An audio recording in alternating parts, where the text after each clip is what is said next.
I'm grateful for your abundant grace and mercy. Thank you for watching over us and our families throughout the night, blessing us with thy divine health to go through this beautiful day. Father, I commit our lives of this day into your hands.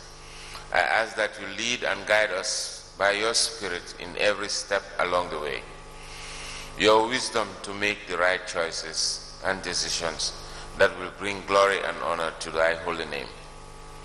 As we step out, we do so in faith, hoping and believing for the best. Our doors of opportunities will be according to your will. I declare that we are protected on every side and kept by the power of God. No evil shall befall us. Our going out and our coming in is blessed. I declare that all our expectations for this day may not be exceeded. I pray that we will also be a blessing in the life of those we come in contact with this day. Thank you, Father, for the answered prayers and making this day a glorious day for us. In Jesus' name, amen. Thank you. Registrar, can you call in the witness, please?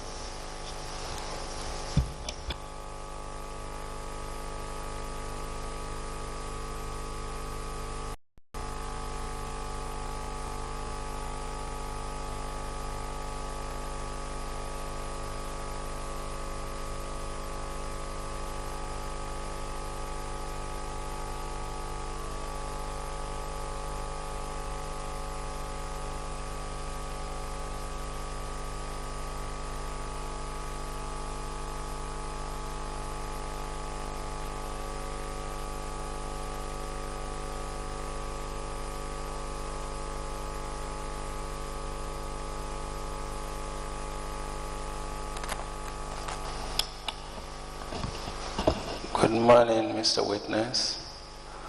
Welcome back. Please sit down.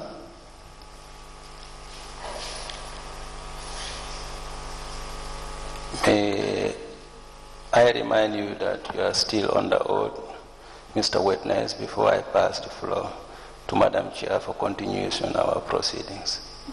Over to you, Madam Chair.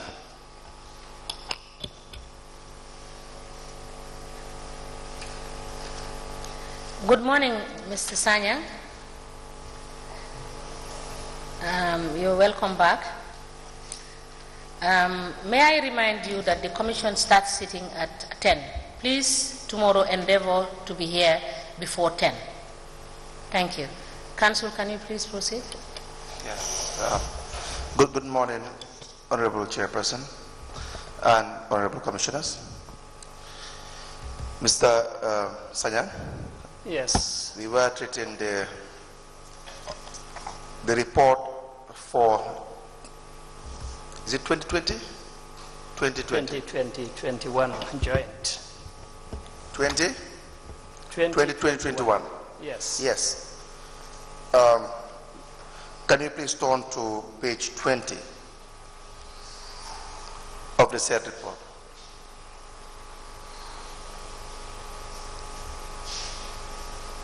Are you there already? Get in there.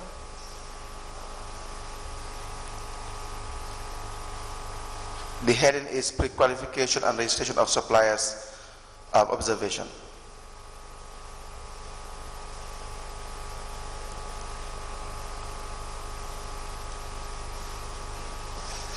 Yes. Yes, so your report mapped out the list of suppliers that did not register in accordance with the GPPA Act. Is that correct? Yes. So you have one 4-day Jalo in relation to construction of Soccerway.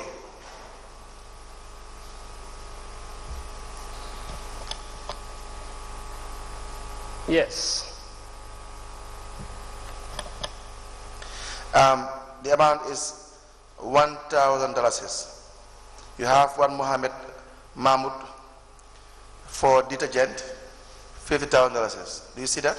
Yes. And Shiloh Enterprise for cartridges for $9,000. Yes. You have Halal Company fuel for $2,000. Kode Danjo catering for $18,000. Do you see it? Yes.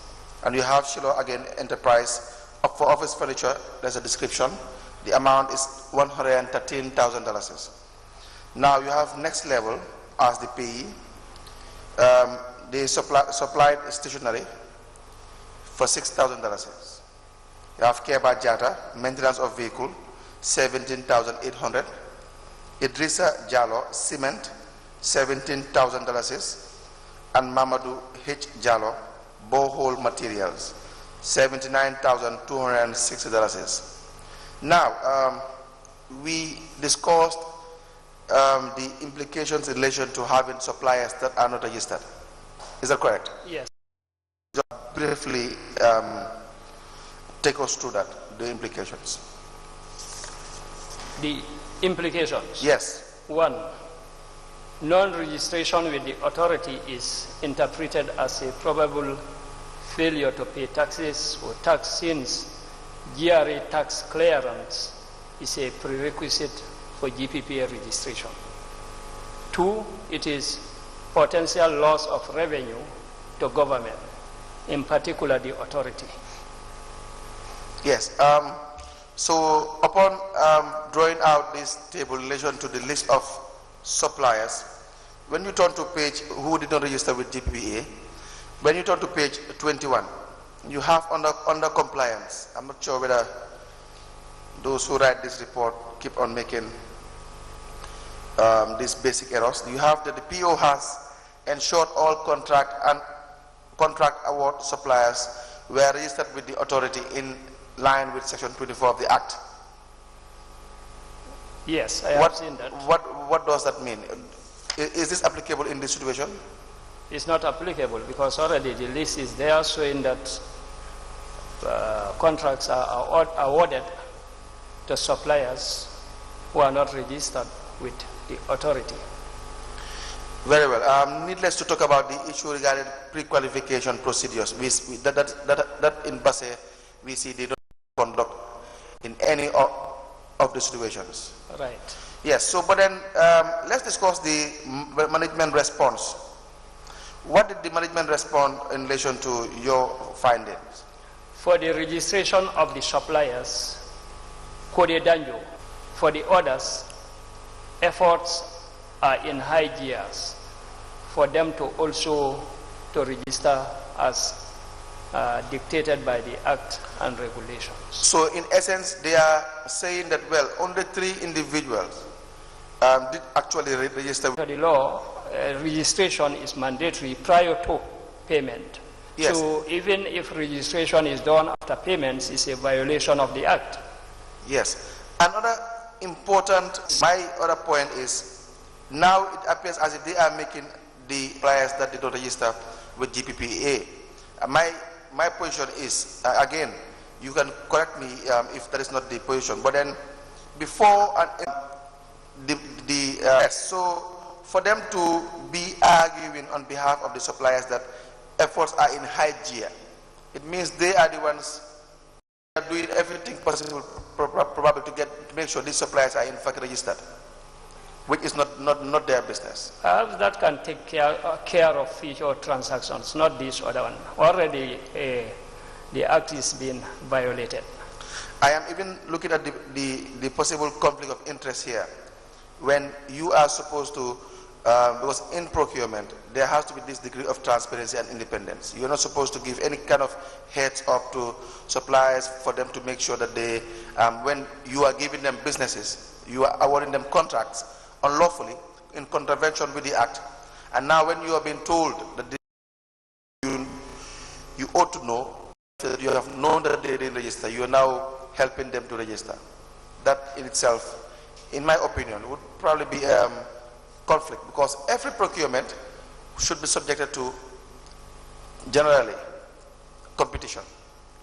Right. So if you have a preferred supplier, then you will defeat all other future possible procurement that may be done, because you have people that you have targeted, you are trying to aid them in processes. You are right, because the registration is mandatory before a contract is awarded. So during the evaluation, if it is discovered that they have not registered, obviously up to the time, and they are about to award the contracts and have not registered, obviously they should be disqualified and the contract be awarded to another supplier.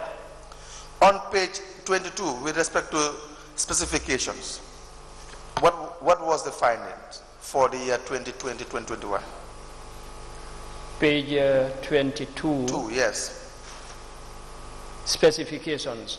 During review of the procurement proceedings, we observed that some procurement solicitation documents had no technical specifications that were in accordance with GPPA Act, Section 25, 1, 2, 3, and 4. Now, what is the implication of that? Specifications clearly define what a procuring organization wants in terms of requirements and so on and so forth. So if specifications can also be a basis for evaluation. So if items are not specified, number one, how do you determine whether they are fit for purpose? Number two, even if for example, there is competition, on what basis do you select a supplier that you think suits your, or in other words, is responsive to your requirements? So it's going to be very difficult. At the end of the day, you have no basis for evaluation, and most likely your award decisions. Or in fact, to use the more direct word, your award decisions may be bad. Work certifications should be generated, and now efforts are in place for SPU to establish times guaranteeing or taking a position that they in fact agree with you, and they will make sure that they follow due process in relation to specification. All right. But the interesting part is, in fact, are they in a position to even follow all these laid down procedures? Because they don't have a structure in place for this. Yes, they don't have the structure. So how can they follow these requirements as per the law when you don't have the structure in place? You don't have an SPU technically, because you only have one individual as the procurement officer, but there is no team or unit in relation to procurement. And we see that everything is being under the finance director. Is that not correct? Right. Now, please turn to page 24. 1.8, contract management.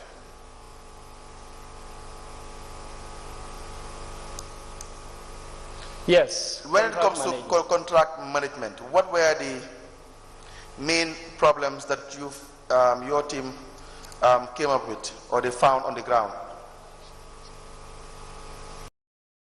If you look at the non-compliance issues, yes. One, inspection and acceptance committee are not, or committees are not established as part of the contracts management procedure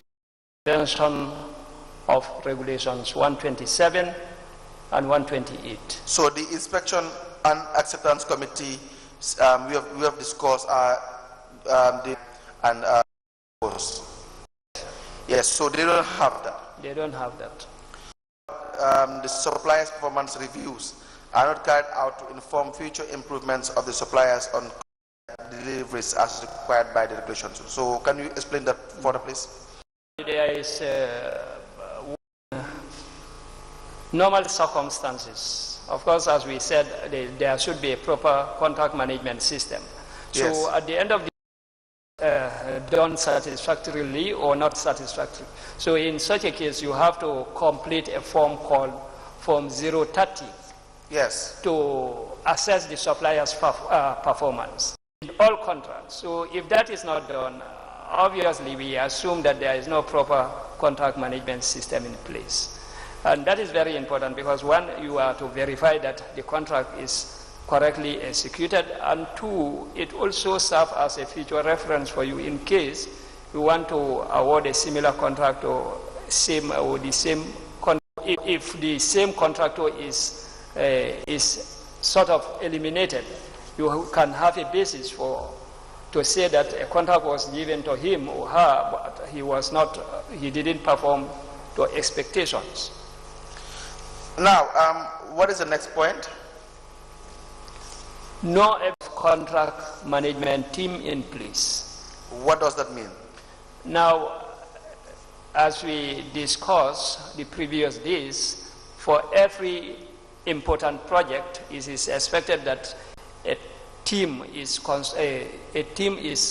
created to manage the contract, to ensure that whatever is being done is done in accordance with specifications or requirements are met, and so on and so forth.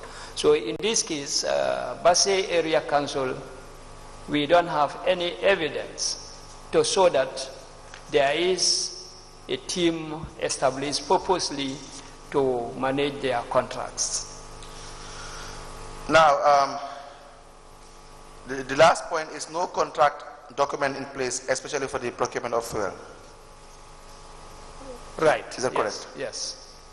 Now let's turn to page 26. With respect to the to chapter 3, with respect to the specific findings. In 2020, right? Yes. The amount is $5,600. The award contract to Lamin S. Today is single source. What are the non-compliance issues? The procured item was not part of the procurement plan as stipulated in Regulation 25. The other one?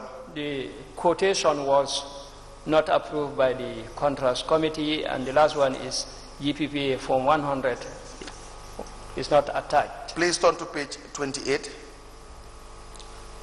The procurement of fuel, there is jar oil. Yes.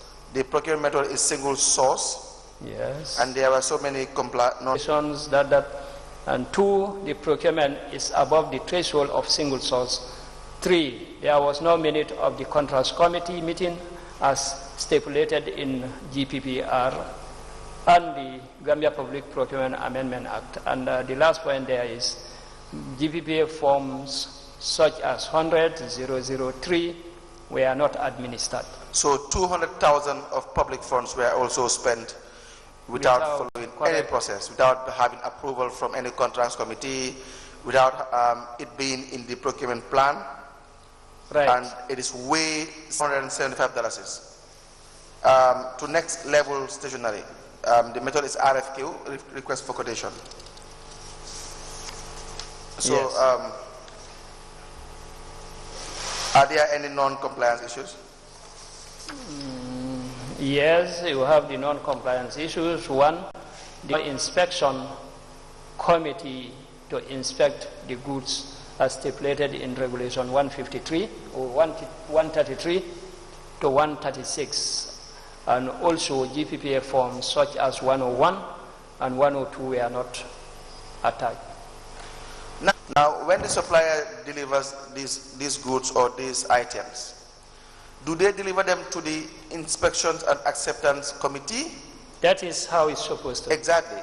Because it is at that stage that it is either supposed to be accepted if right. it is in compliance with the specifications and everything. Right. Or the purchase order also. Right. Or they may in fact reject those goods at that stage if it is if it does not if it's not in line with what they actually purchased. Right. So, for example, you ordered laptop and for a certain capacity, but then what you were delivered was way below the capacity that you intended to purchase. Right. You understand? And if you look at the system, it's designed in a way that there will be checks and balances. So yes. that you have the procurement officer responsible for, in collaboration with the end user and the like, will be responsible for the specification and drawing requirements and the like. So when it comes to receipt, there should be a different body to ensure that what is being specified in quantity, in terms of quality and so on, the delivery, whatever is being delivered is in accordance with what is being specified. Exam inspection and an acceptance committee on the ground for a certain purchased item or goods, then you don't really have you may not have a valid delivery receipt. Will that not be a logical conclusion? Well, you may have a delivery receipt, but the delivery may be done to a wrong. Exactly. That's what I mean. Because and so if you the committee that is supposed to, because like you said, the idea is to have proper checks and balance. Right. So that the committee that is approved by or being procurement being conducted by people outside the SPU. Right. Even procurement invalid. Right. Yes. So the same thing with the delivery receipt or the delivery notes as well. Yes. Yes.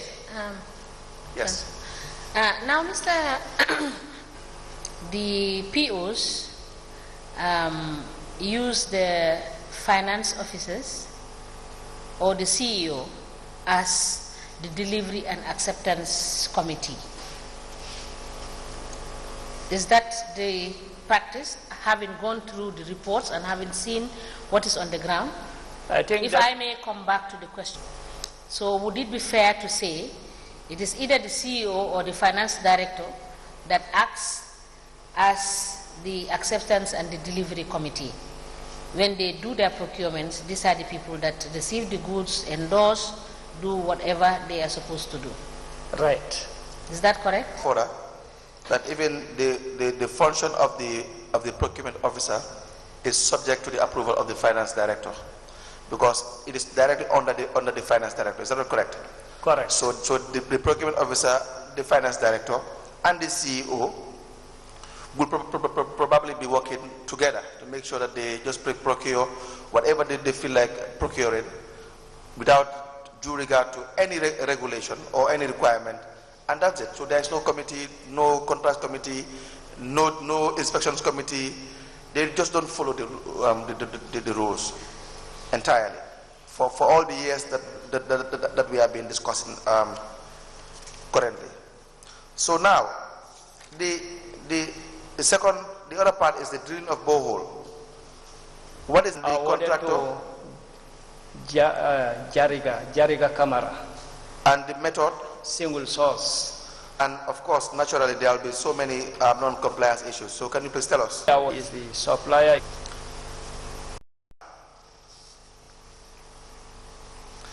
Again, with respect to the compliance column, we have the contracts committee approves the said procurement because minutes of the contracts committee, because they provided a list of the CEO, the finance director, the procurement officer, but these people were not even being appointed.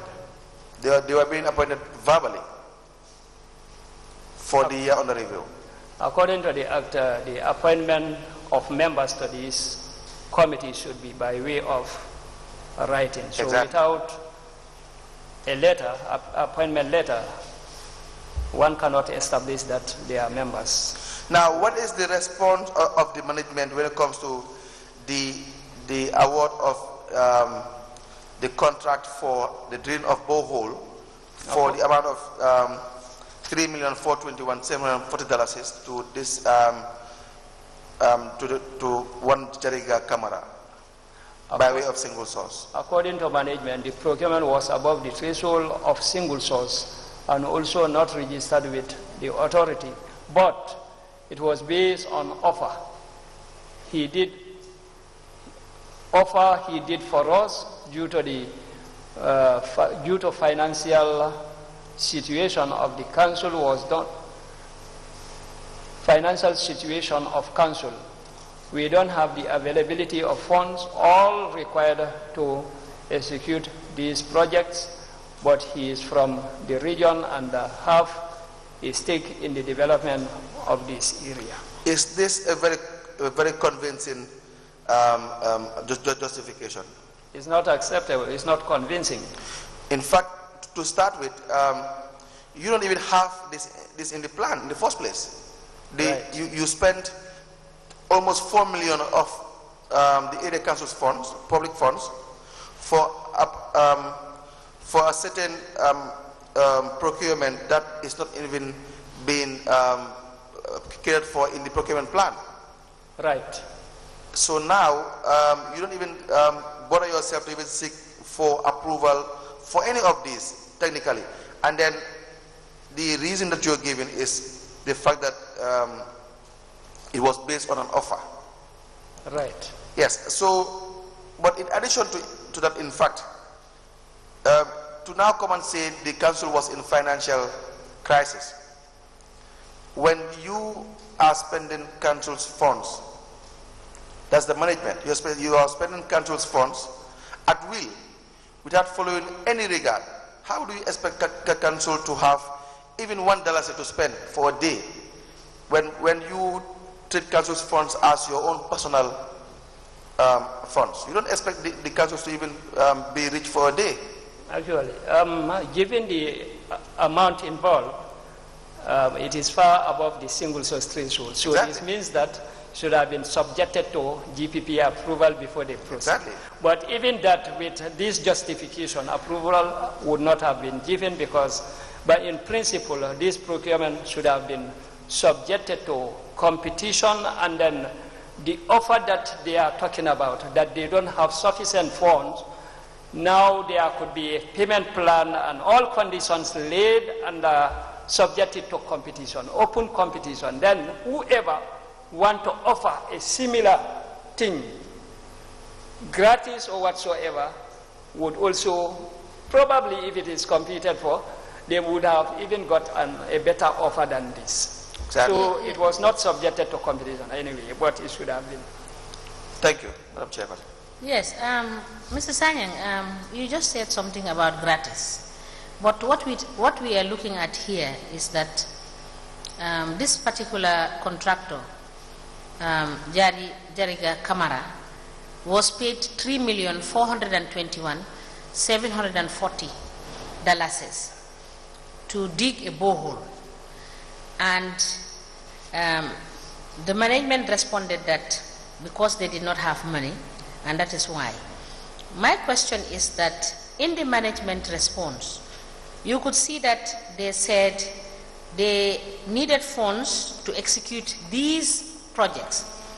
But what we cannot ascertain from the report is whether this $3,421,740 was for the digging of one single borehole, or whether it was for the digging of more than one borehole, which is not listed, and we cannot infer from the report that it is a series of projects.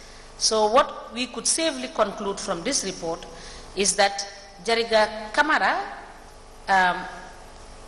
did a contract for Basse Area Council and was paid $3,421,740 to dig one borehole.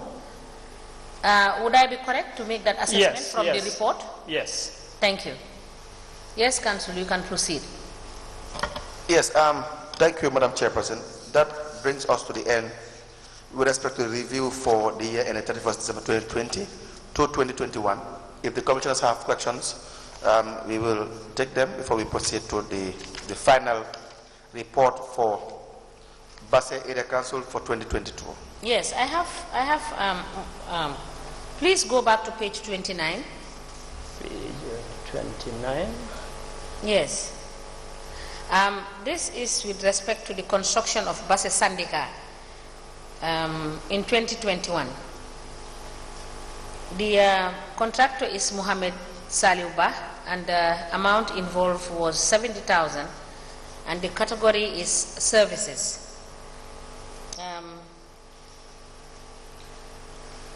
We have noted that there are some conflict in the or contradictions in the compliance section and the non-compliance section, because under the compliance section, you have point 2. It says the quotation was not approved by the contracts committee and is under the compliance column. Did you see that? Yes, yes. And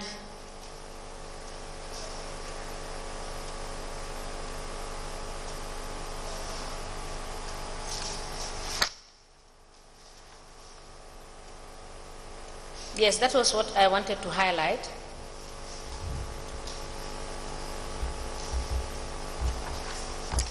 And the other issue we have challenge with is the last point, which says that the above procurement was approved by the contracts committee.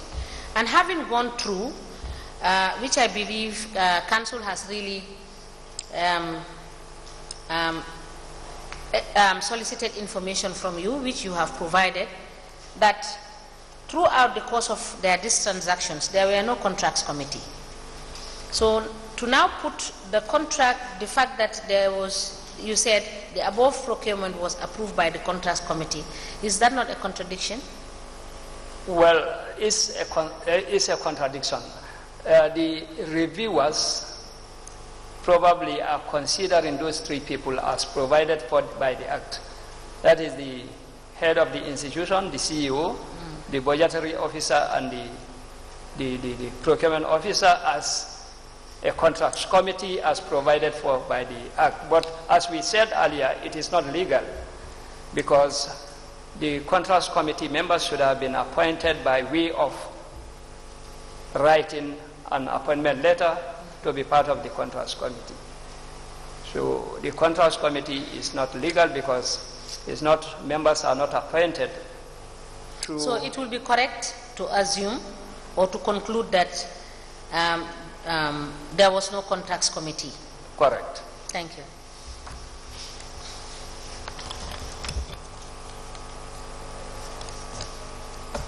Council, may I just take a few minutes? Mr. Sanya, according to the Local Government Finance and Audit Act 2004, it is stated that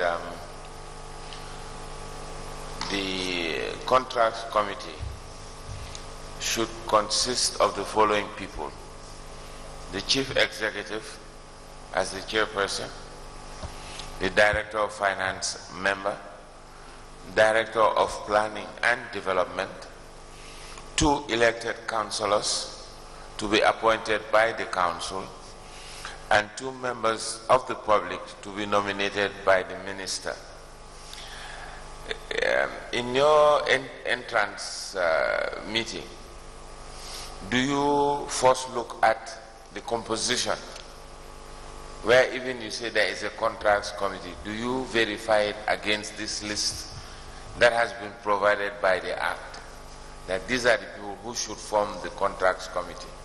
I know for some cases you say there are no contracts committee, but I am saying where there is a contracts committee, have you verified whether the composition is as stated by the Act?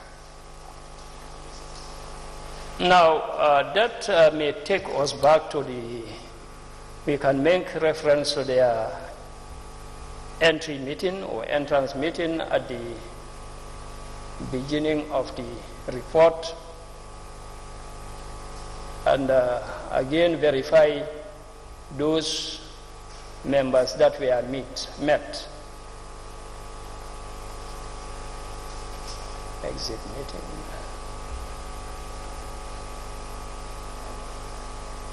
Now, on page 5, there is a table that shows those members or officials that were met during the entry meeting. And these are one, Fode Danjo, who is the chairman. You have 2, Usman Ture, who is the CEO, also director of finance, and Mohammed Jawune, who is the procurement officer.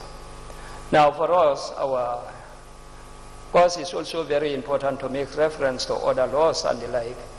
But our operations as an authority are guided by our own act.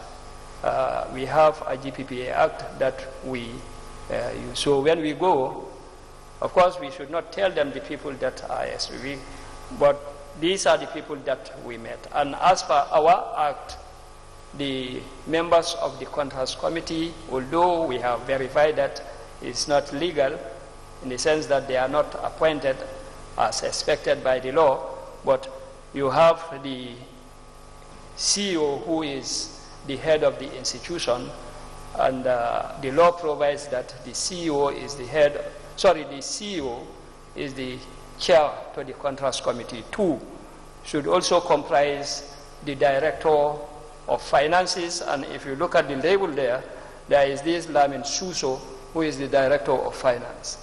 And then you have Mohammed Jaune, who is the third person. So these are the three key members, or permanent members of a Contracts Committee.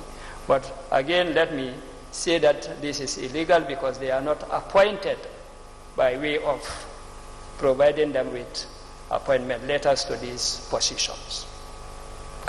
Just a follow-up question. The alignment of what your authority is saying should be the composition of a contract committee and that of the local government, whereby these institutions are answerable to have a same wording, contracts committee. Don't you align the composition of these people to be in line with your institution? Like you've mentioned the chairperson of the area council to be a member of the contracts committee. In your reading of the entry meeting, you mentioned the name of the chairperson. Yes. Of the council itself to be a member. But here, it doesn't state that person is a member, should be a member.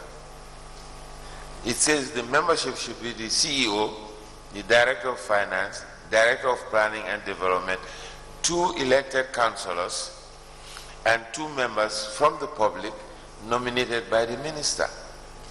So don't you think there is time now for us to start aligning some composition of membership so that there will be no confusion as to who and who should be a member of a committee? Because really you are reporting to a body that will have scrutiny over your report. And one of the things we have just picked up is that the chairperson of the area council should not have been a member of the contracts committee. But here you, in your own authority, you are saying, or I'm not saying you're saying, let me take it back. You have indicated that the chairperson of the area council is a member of the committee, which makes it contradictory to what the act is saying, and thus makes it illegal if any decision is taken. Because by law, he should not have been a member of the committee. Are you in agreement or in disagreement? Disagreement. You are in disagreement with my statement? Yes, Honorable. Okay. What should it be? According to the Act, the Contracts Committee should comprise 3 key members. These include 1, the head of the institution. 2, you have the director of budgets, and 3, the procurement officer. These are the 3 key members. But the membership can be more than that, depending on the nature, the scope, the complexity, and whatever transaction that you want to do. So in this case, we have the 3 permanent members. Although we have all confirmed that probably their membership is not legal, but we have the 3 key members.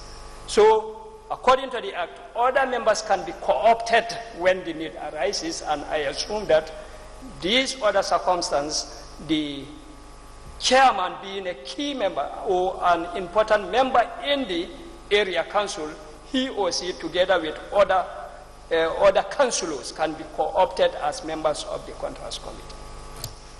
Okay, Mr. Sanyam, but let me read for you the Local Government Finance and Audit Act 2004 on page 12.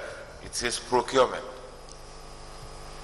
All procurement by a local government authority shall be carried out in accordance of the GPPA Act of 2001 and the monetary thresholds and regulations prescribed and by and under the Act. Each council shall be a procuring organization for its area. Subject to the Gambia GPPA Act of 2021, the composition, this is the Act telling you who and who should be there.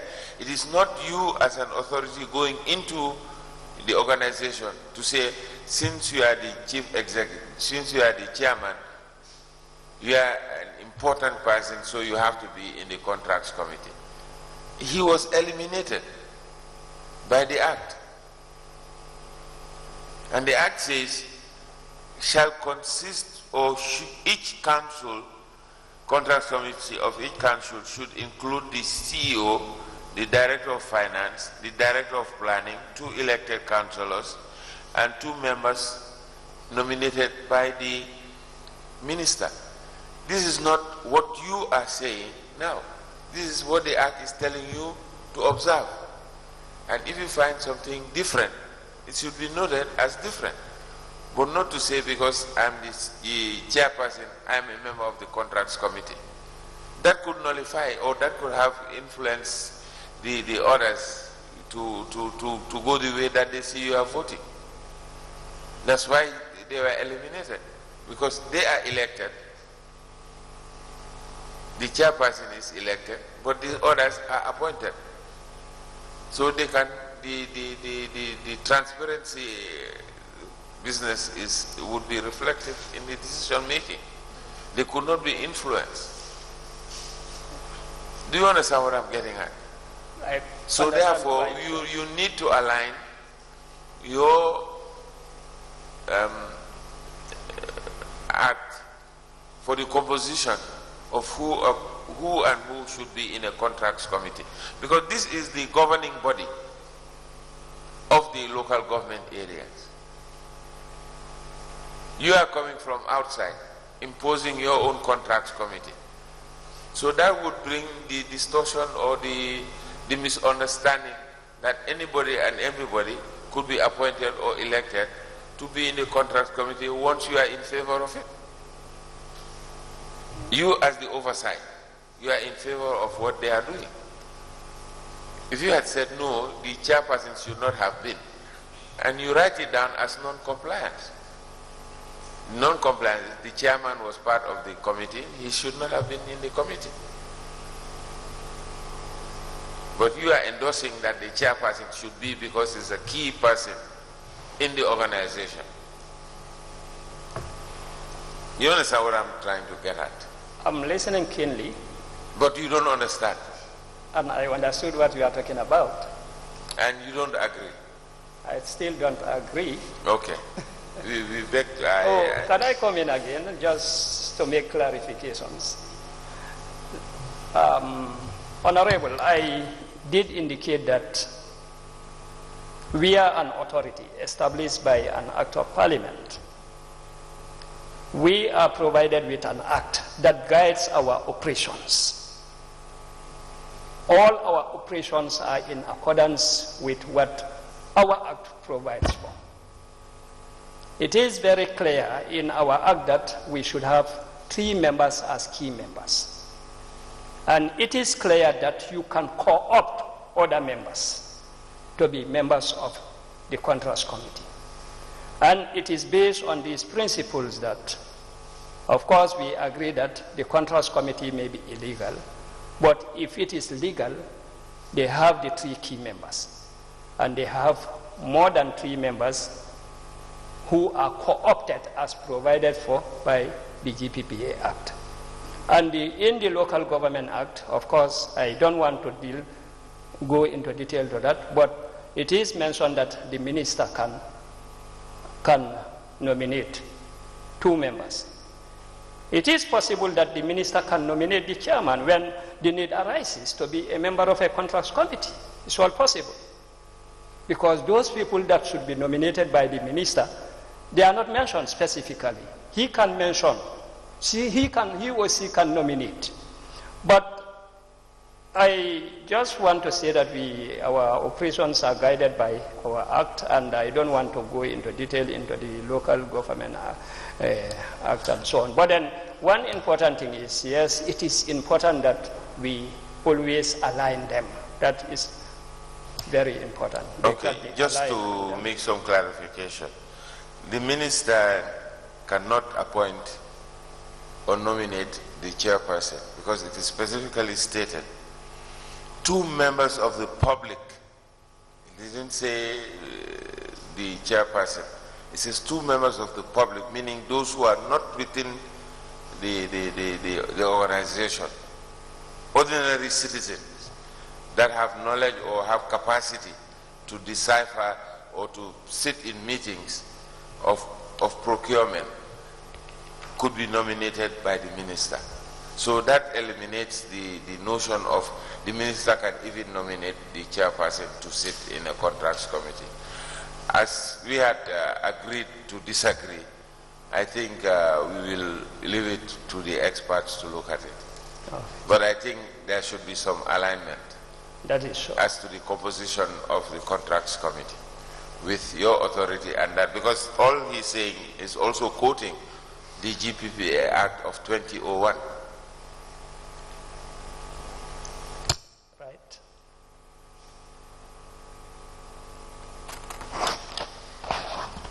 So can I just find out from the witness, according to the authority, who are supposed to be the members of the contracts committee for local government councils?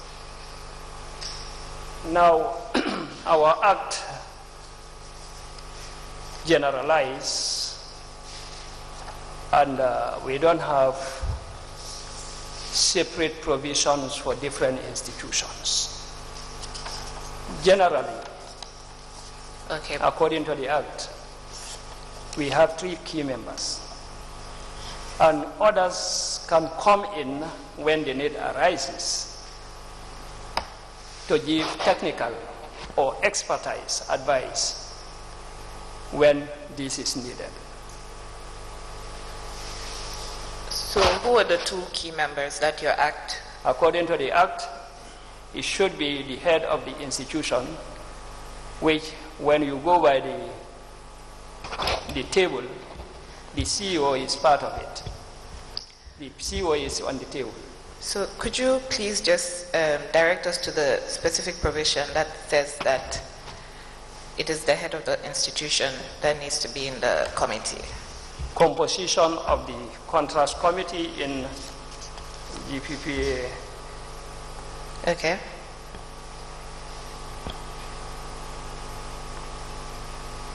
So it says the contracts committee shall be staffed with personnel who are well informed concerning public procurement and whose professional qualifications meet the requirements that may be established by the head of the procuring organization in accordance with the guidelines to be issued by the authority.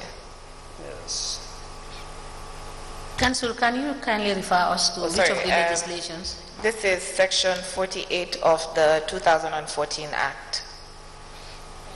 So that was subsection 1. And subsection 2 says that the head of the procuring organization or head of the accounting unit, or where there is no designated accounting officer or his or her representative, shall chair the contracts committee. So that is talking about who will chair the committee. Yes. And it doesn't say that it has to, it says the head of the procuring organization or the head of the accounting unit, and if there's no designated accounting officer, or where there is no designated accounting officer or his or her representative shall chair the contracts committee. So it seems to be saying that either one.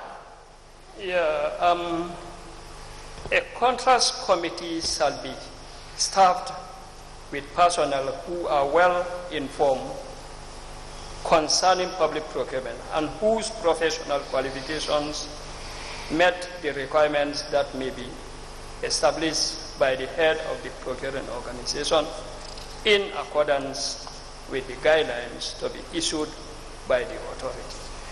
The head of the procuring organization or head of the accounting unit, or where there is no designated accounting officer, or his or her representative shall chair the contrast committee. So the first point is talking about the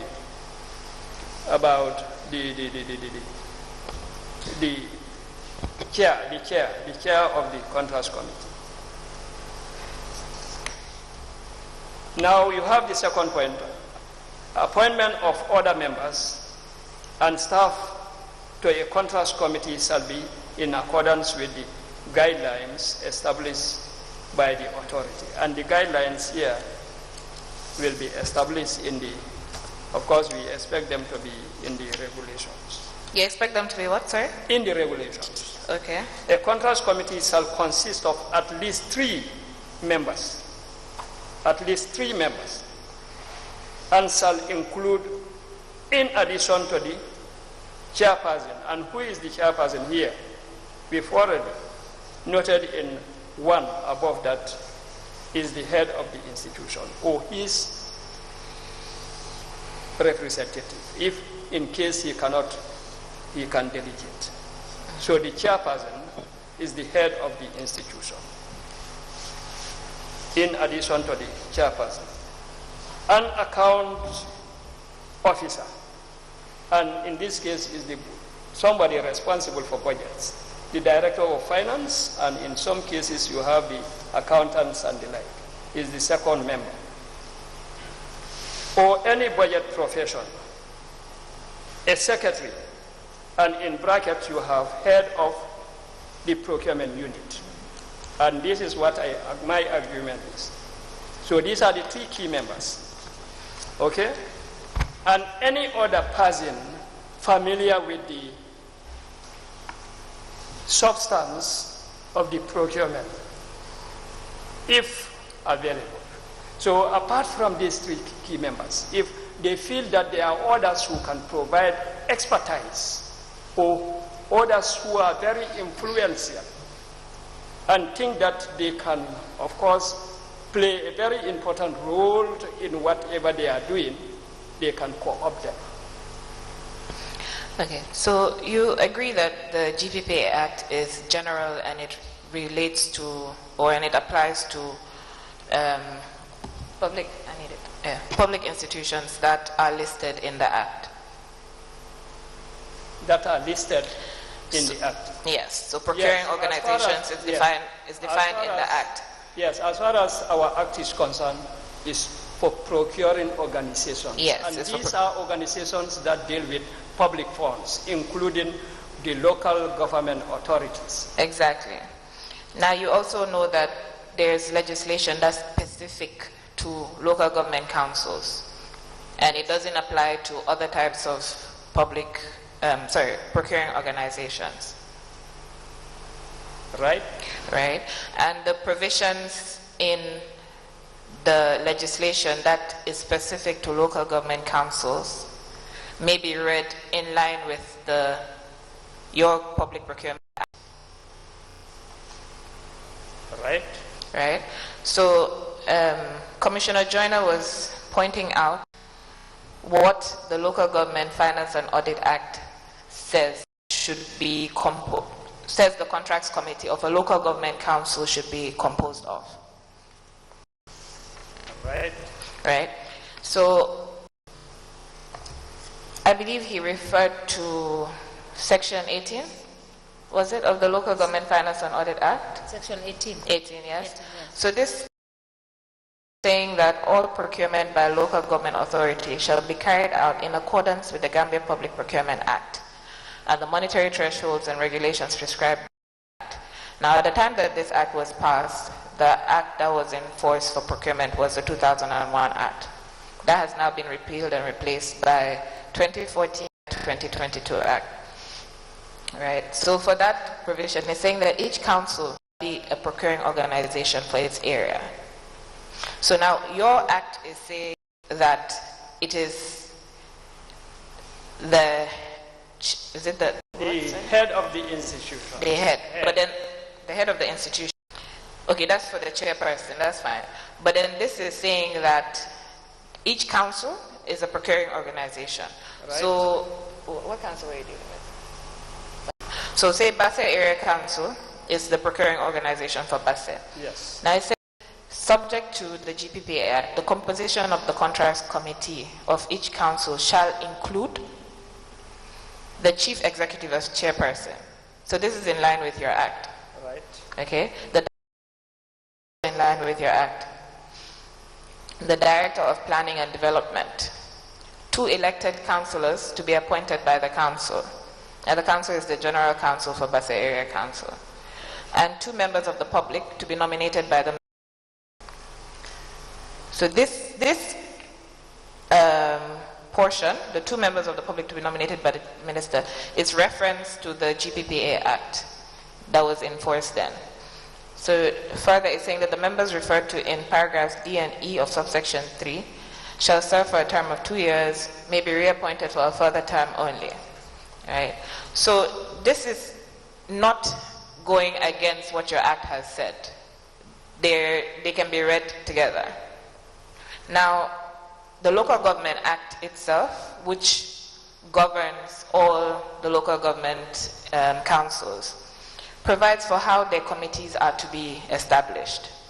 So section 34 of the Local Government Act says that a council, which is the General Council, shall establish the committees referred to in Part 4 and the following other committees.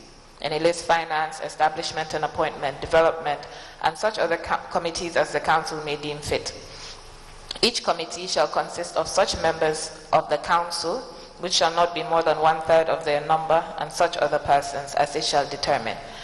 And then determined by the term of office of the committee shall be determined by the council. Now, the Local Government Act was passed before the Local Government Finance and Audit Act. So the Finance and Audit Act is complementing the Local Government Act.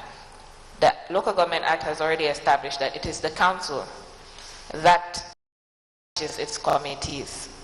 So even though the Local has set out the composition of the contracts committee, it is only the council that established the committee. Do you get what I'm saying?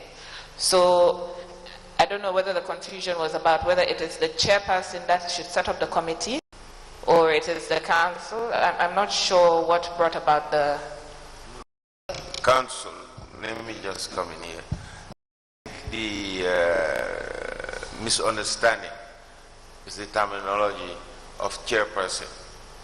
At one stage, the witness is, I think, I might be wrong, correct me if I'm wrong, the chairperson is being referred to as the chairperson of the council, right, instead of the chairperson of the committee. The chairperson of the committee is the CEO. The chairperson, if you just want to say chairperson, it could be referred to as the chairperson of the council. That's why I'm trying to bring that clarity. Right. That the clarity is that the chairperson of the committee, not of the council. Yes. Of the committee is the CEO or the head of the institution. Yes. I guess. Thank you. You're welcome. Are you done? Yes, just to add on what has said, I believe that it is important that when you sensitize the councils, you must read your legislation in tandem with all legislation that to councils and that have direct correlation with what your mandate is. This is to avoid conflict of interpretation, and this is to avoid confusing the councils as to what they are supposed to do. Because at times they will refer to the act, at times they will be they have their act, they have the Finance and Audit Act, they have the GPPA, and in all of these legislations there are provisions that have been provided for some of these committees, how they are to be set up and their compositions.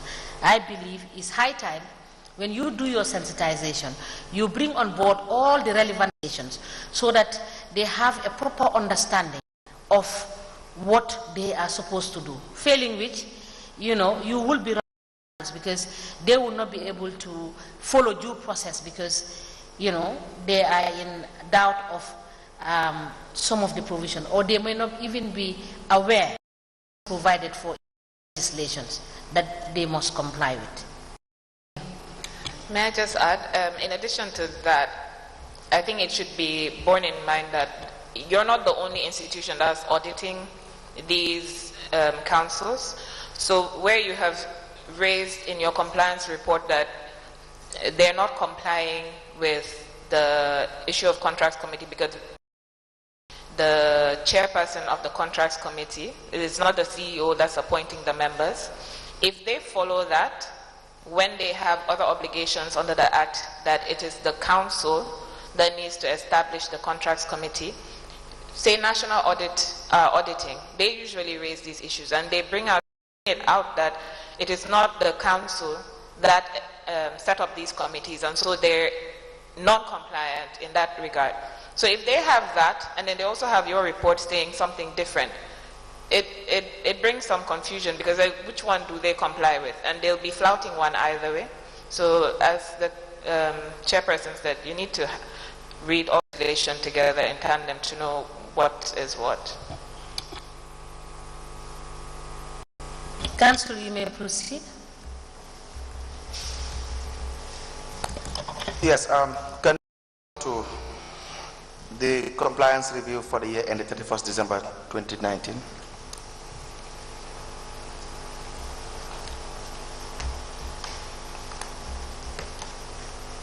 In relation to Masakonko Area Council.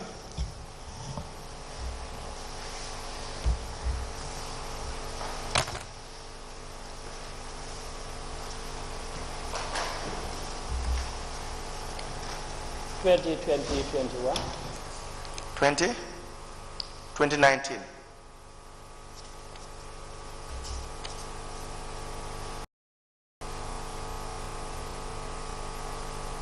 Yes, 2019. Yes. So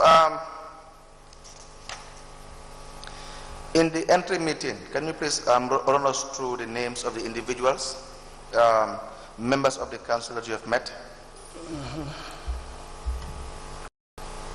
Number one, Mr. Passet Cisse, who is the Chief Executive Officer. Mr. Landin B. Sane, Chairman. Mr. Baba Trawale, Mr. Jibi Sala, Finance Director. Mr. Ibrahim Assis, Procurement Assist. And you have 6, the other members of the GPPA review team. How about on page staff directly involved in the review process? Page 6.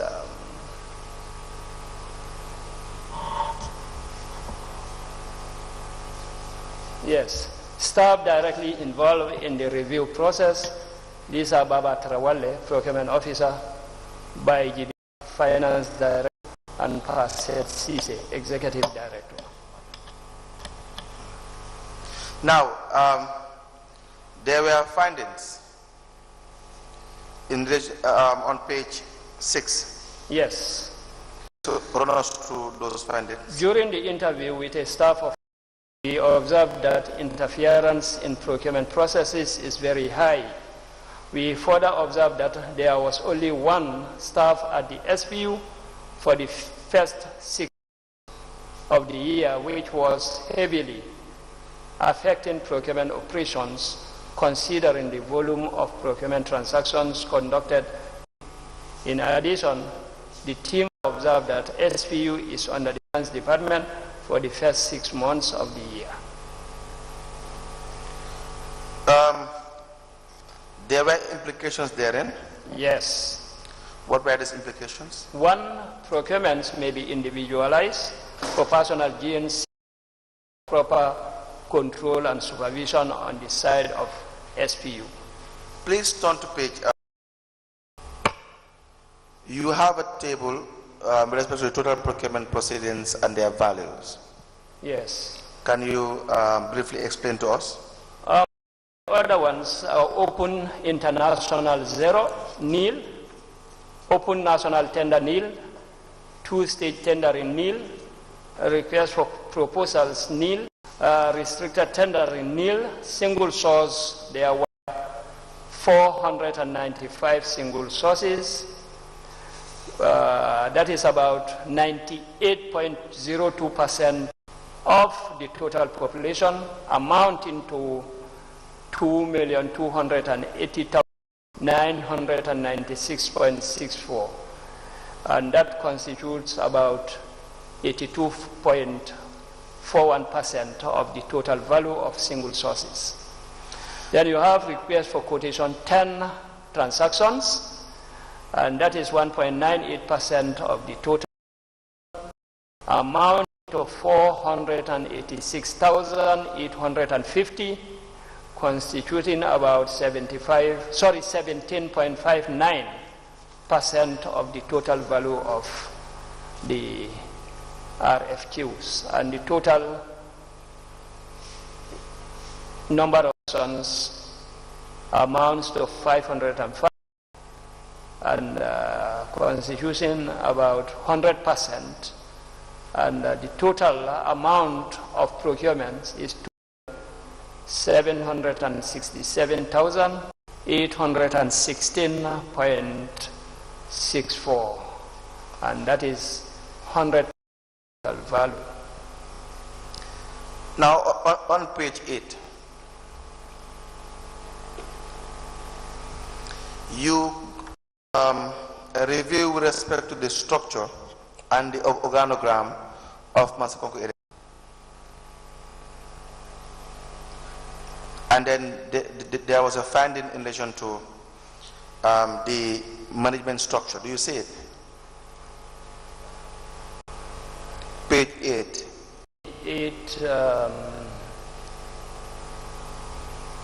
That would be mandate of KMC. Sorry. Masakonko Area Council under Chapter 2, mandate, role, and council of Area Council. Yes. Yes. You have conducted a review of the management structure. Okay.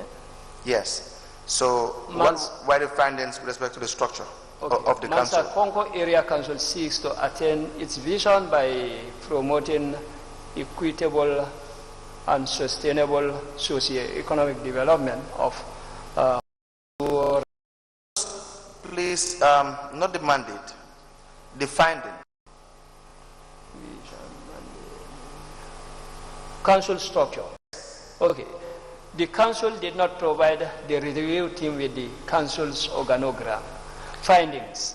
The team was not provided the organogram of the council to ascertain the independency of the procurement unit. So in most cases, yes, we look at the structure and then be able to establish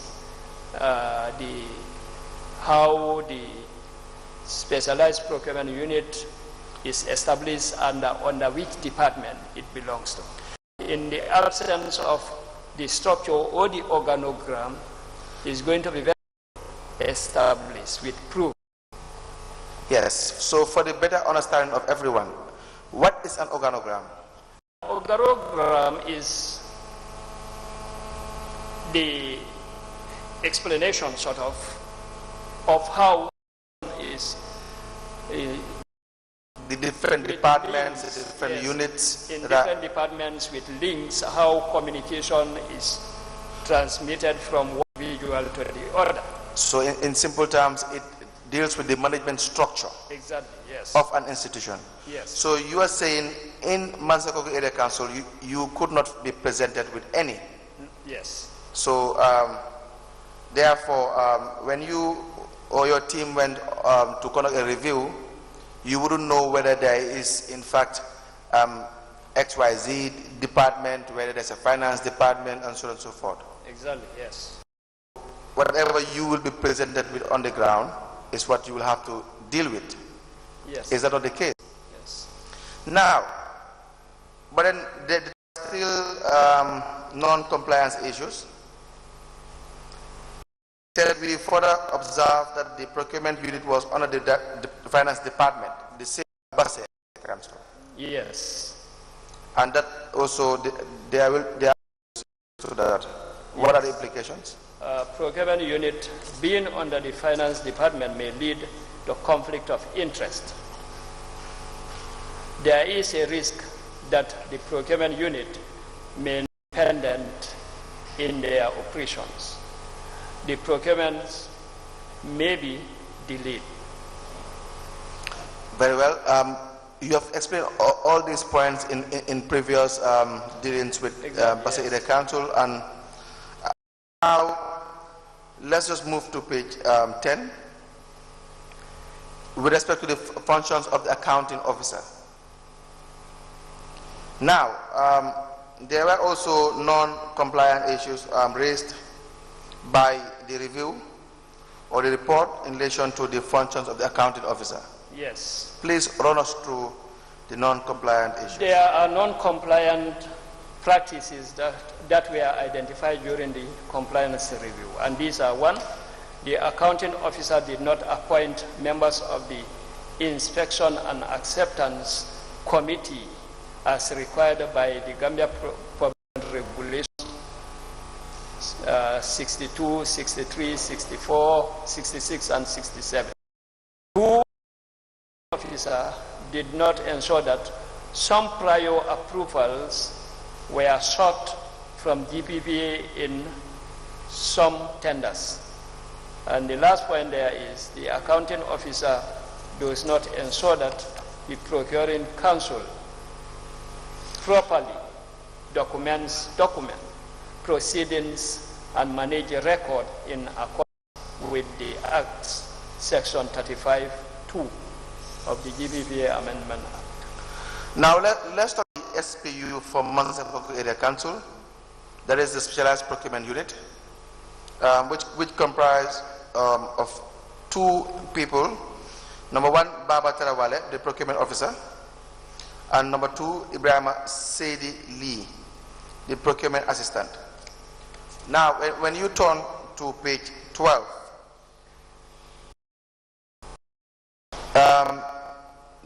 there were also Council, six. Yes, before you proceed, I have something on page 10. On 10? Yes.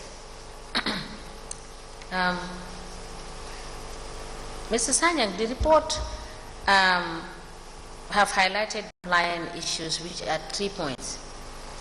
And the first point made reference to particular sections of the Act, which is 62, Section 60, 63, 64, 66, and 67. But before I proceed to ask, is there any difference between the Delivery and Acceptance Committee and or Inspection and Acceptance Committee? Are there any difference? Delivery and Acceptance Committee and Inspection and Acceptance Committee. They are the same. They are the same. They are the same committees. Okay. If they are the same, kindly tell us how you relate Section 64 and 66 as being a non-compliant issue. Because if we take it from the bottom, Section 66 is saying request for information by authority. Did you see that? You know, point 1 under the non-compliance. Yes. Is referring us to particular sections of the Act which the Council did not comply with. Right? Yes. Yes. Section, if we start from the bottom, 67 is talking about investigation of proceedings. Yes. And section 66 is talking about request for information by the authority. Yes. Yes. And section 64 is saying exemption from personal liability. Yes, yes. And section 63 is saying disposal or board members. Yes. And section 62 is saying disposal by public auction. Yes. Yes. So I want you to kindly explain how these are related to what your findings are. Actually, 62 and 63 are about disposal. And according to the Act, disposal of public assets is also very important. That is part of the procurement procedures. Now, and as such, the Act clarifies how asset disposals of public assets. No, Mr. Sanyang, if I may interrupt at this point, I think the reasoning from the report and from the preceding paragraphs is about inspection and acceptance. Yes. And I have made the difference between delivery and acceptance, inspection and acceptance. You say is one and the same. And if that is the case, what the function of inspection and acceptance committee, yes, does it incorporate disposal, and does it incorporate exemption from personal liability, etc., which are the provisions you have highlighted? No. Now, if you look at section 1, the functions of the accounting officer, that is what they are talking about. No, no, we are not talking about the accounting officer. We are talking about the inspection and acceptance committee. That is what this is saying. He said the accounting officer appoint members of the inspection and acceptance committee as required by this section. So obviously anything that is being said and any provision of the law that is being referred to should have correlation with what is being said on point 1. That's my issue. If you listen to what I am about to say, probably you will understand what I want to say. Number 1, you are looking at the functions of the accounting officer. And part of the functions of the accounting officer is to establish certain committees, including the inspection and receipt committees, including the appointment of members of an asset disposal committee. Refer me to the law which says it is the accounting officer that is supposed to appoint that committee. Let's look at the functions of the accounting officer.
Now, Mr. Sanya, if you cannot see it, I will allow you time later on to, to come back to that, maybe after lunch when we come back. But just to, my question is to refer us to the provision that says the accounting officer should appoint the inspection and acceptance committee. Okay.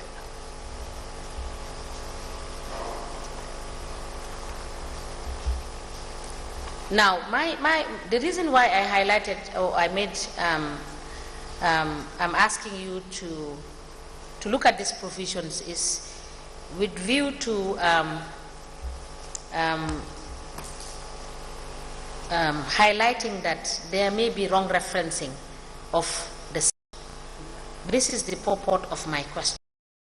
I think it's good observation.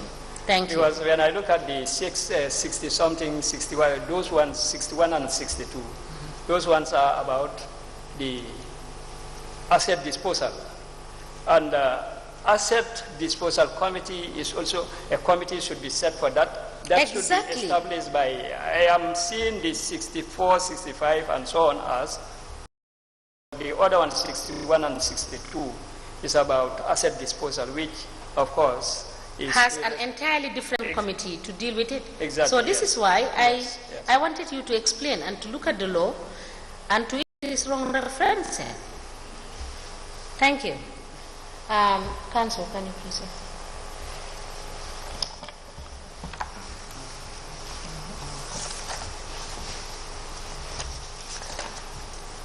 Yes, on page 12.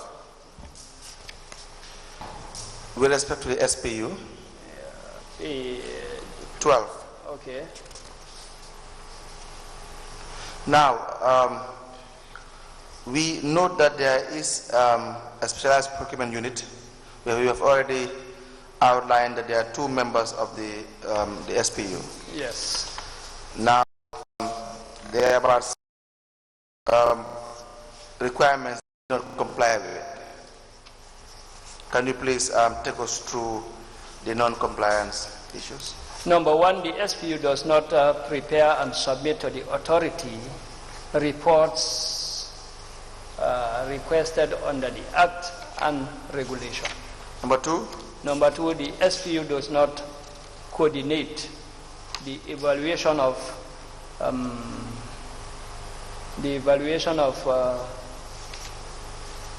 quotations. The evaluation of quotations received from the suppliers. Number three? The SPU does not ensure that the suppliers sign the purchase order prepared. Mansakonko Area Council does not include the evaluation criteria in solicitation documents 101 sent to the suppliers in some procurement transactions during under review. And the SPU does not liaise with the authority on matters relating to the disposal of assets. And finally, the head of the SPU does not act as secretary to the contracts committee. Now, the implications therein are, one, the transparency of the procurement will be compromised. Yes. What do you mean by that? Actually, you have the SPU, and the role of the SPU is clearly defined, wholly and solely responsible for procurement, collecting quotations and so on and so forth. Now, if the SPU, if you look at the non-compliance issues, if these are all is not doing, meaning that it must be doing by someone, and it's a wrong procedure. So if that is the case, obviously, it's flouting the principles and role principles of public procurement. So, notably, the transparency will be compromised.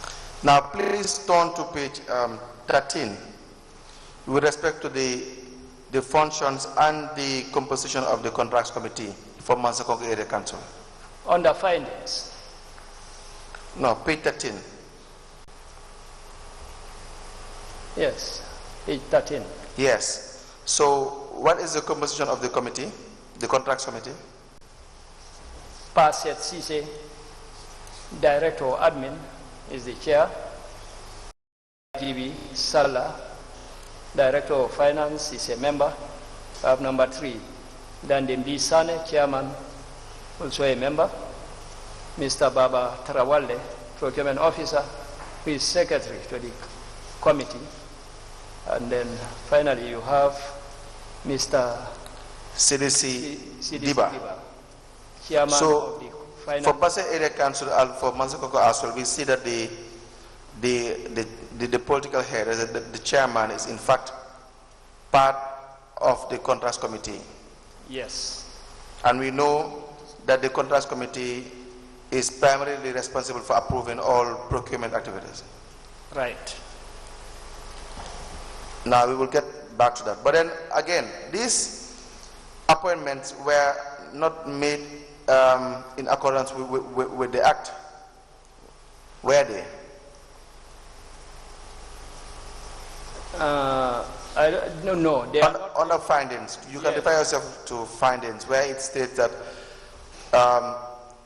the following members have been appointed verbally to be members of the contracts committee. Yes. They did not provide any formal appointment of the contracts committee as required. Right. Now, turn to page 15. The issue regarding non-compliance with respect to evaluation reports by the committee. Here you have a contracts committee that is not formally appointed, and then also they don't even carry out their functions as dictated by. So we have the first point that there is no evidence of evaluation report by the contracts committee indication that individual scores were awarded by each evaluator. The committee as required. I think it's more of a repetition. Yes. So, but what is the essence or what is the importance of the evaluation committee? The evaluation committee is the committee responsible to look at the offers from the various suppliers or contractors after having solicited bids from them. Now, it is the responsibility of the evaluation committee to look at the requirements, look at them carefully, and evaluate them based on a criteria that must have been set forth in the bidding or solicitation document, and then select the one that they think is more responsive to as the winner. From there, the procedure will continue. The report, which shall be submitted to the contracts committee for consideration. An evaluation committee, and if you turn to page 16 again, there is no evaluation and receipt committee as well on page 16. Are you there? Yes, yes. Now, on page 17, what is the analysis of the table with respect to the total number and value of procurement methods? The table shows the total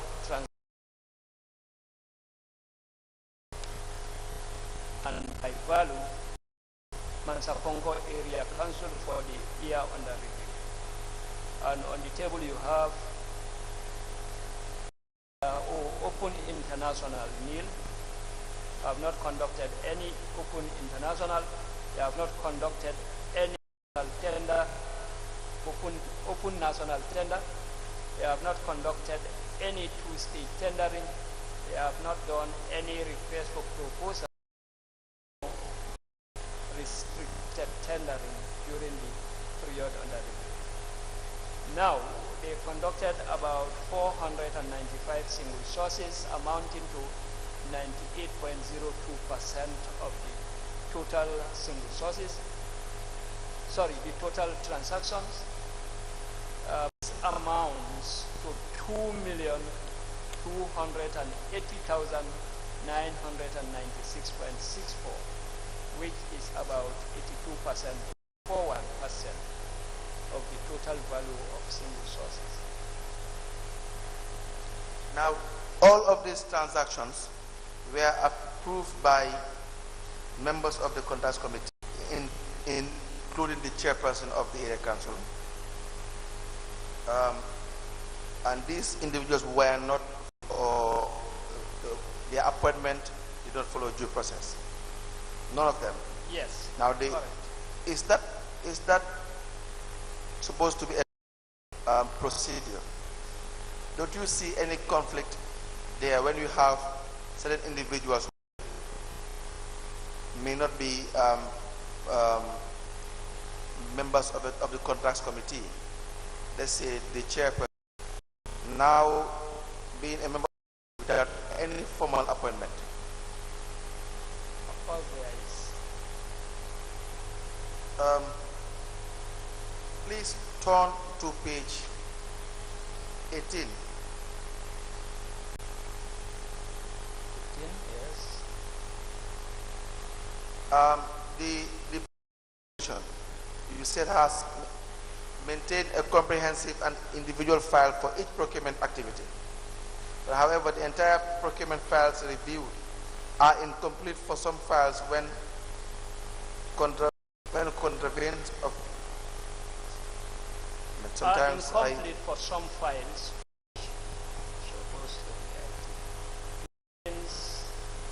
DPPA section or DPPA Act section 35(2).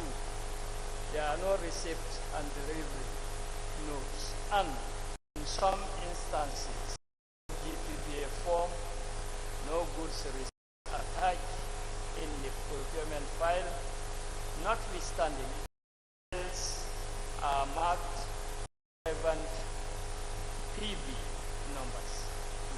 Mr. Sayang, I think your office should really work on how you review and approve some of these reports. I will say when you have maybe junior officers writing reports and then all the way to the top and then it's been approved, it does not tell well for your institution. You will see so many errors, especially typographical errors in this report. So there are no delivery notes or receipts. For instance, no goods receipt notes attached. And so the implication you said is proper assessment of procurement challenge. The absence of delivery notes from the suppliers may lead to wrong quantity of supply. The lack of receipts in the procurement file may imply that the procurement is not complete. What do you say? What do you mean when you say the procurement is not complete? Now, when payment is effected and you have not seen any good receipts, note, one cannot conclude that, of course, the money paid, the items paid for are being supplied. And even supplied, whether the supplies are in accordance with what is being prescribed or specified. Now, was there any management response? No management response. Now, on the same page, the procurement planning, you will see that there was a procurement planning with respect to Masakok Area Council. Yes. Now, when you turn to page 13, you will see that they complied with their annual procurement plan in accordance with the Act. But then, they seem to have an addendum with respect to the procurement plan for the year under review. So just look at the non-compliance issues. The adjustments that were being made Yes, the council made major adjustments in Yes. their procurement plan, but was not communicated. So in this situation, they have a procurement plan, Yes. and the whosoever made adjustment to the plan decided to incorporate some projects in relation to procurement, but it was never approved, and they went ahead and then conducted procurement on those. Right. Yeah. Can you please provide us with that? Thank you. To page 20.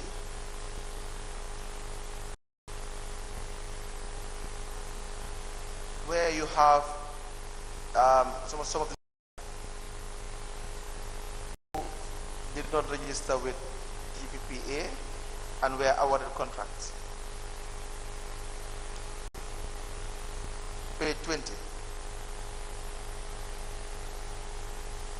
Yes, there is a list of suppliers that awarded contracts, even though they are not registered with the authority for the Please the name of the suppliers, the description, amount that they were awarded. one.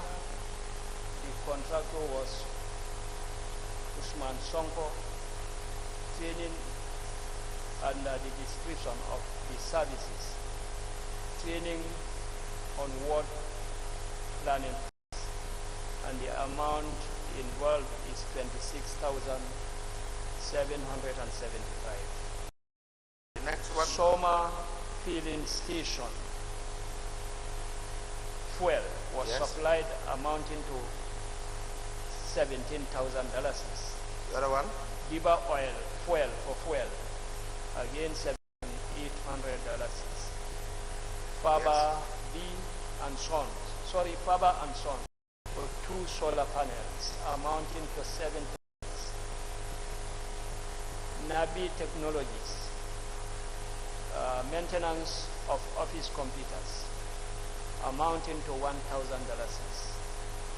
Flat screen TV was electrical enterprise amounting to $27,650. Falu Seku for spare parts amounting to $4,000.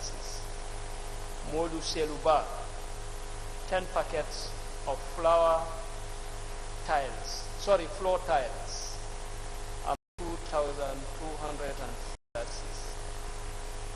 CDB Enterprises, 20 chairs for chambers. Ibrahima Sediba, ID cards for Mansakongo Area Council amounting to $7,800. Kansu Kante, plumbing materials amounting to $5,500.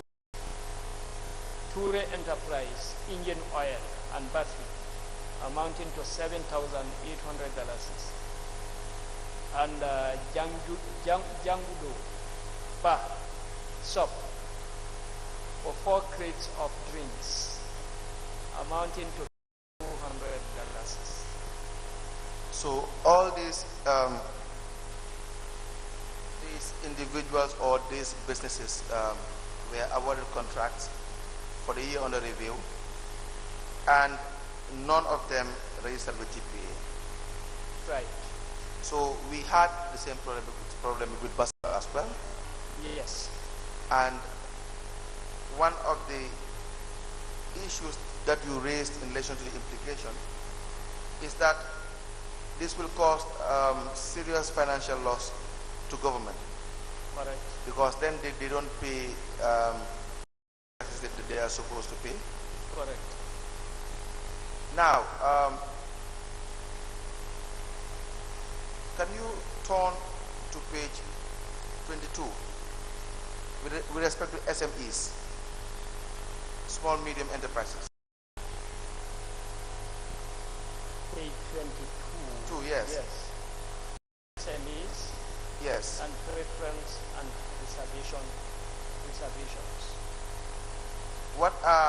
small, medium enterprises?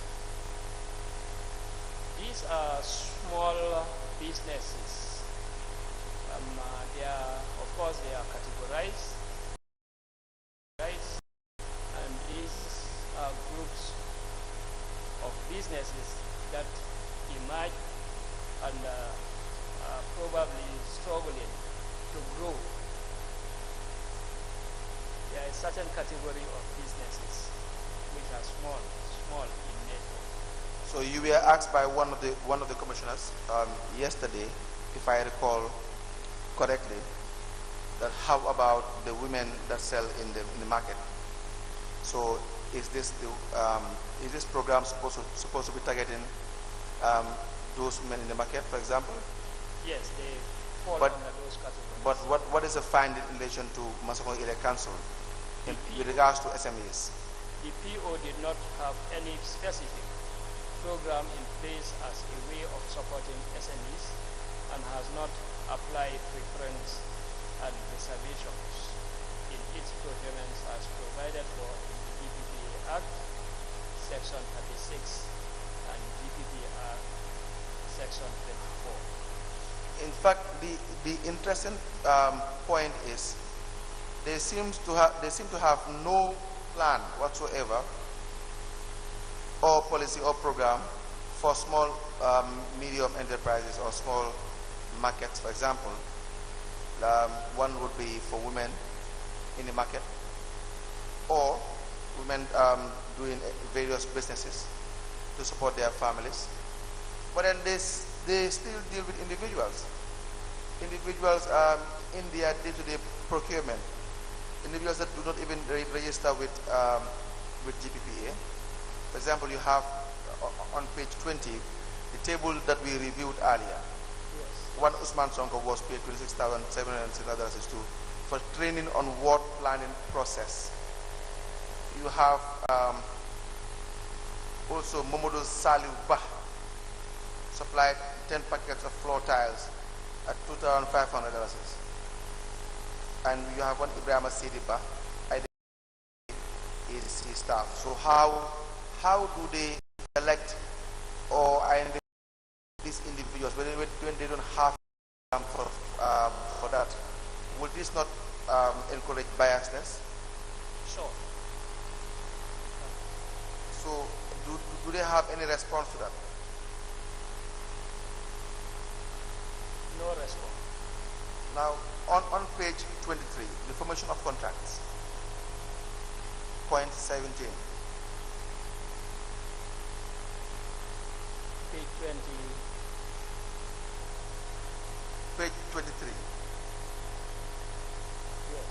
You said that Masakon Area Council has filed the GPPA Form 102, which serves as the contract document for request for quotation procurement. But the supplier does the document. Now, can you by or whether or what is the requirement of the supplier signing Form 102? Now, this form is a legal document and is meant for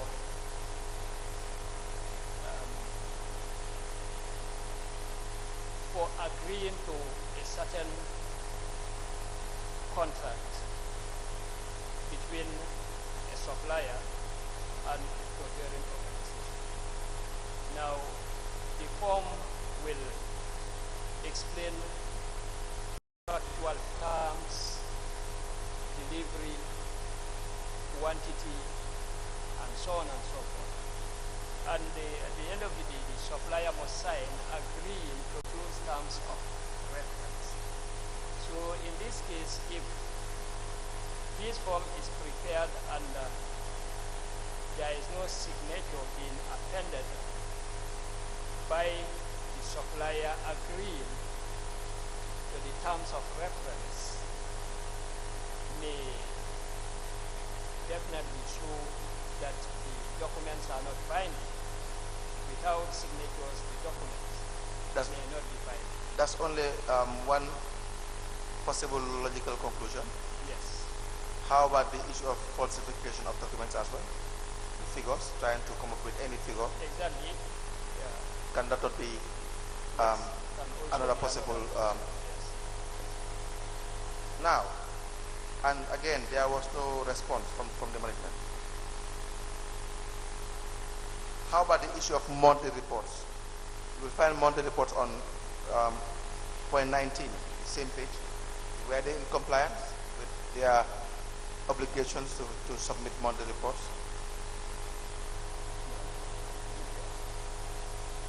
They have not submitted monthly reports to the authority as required by the Act.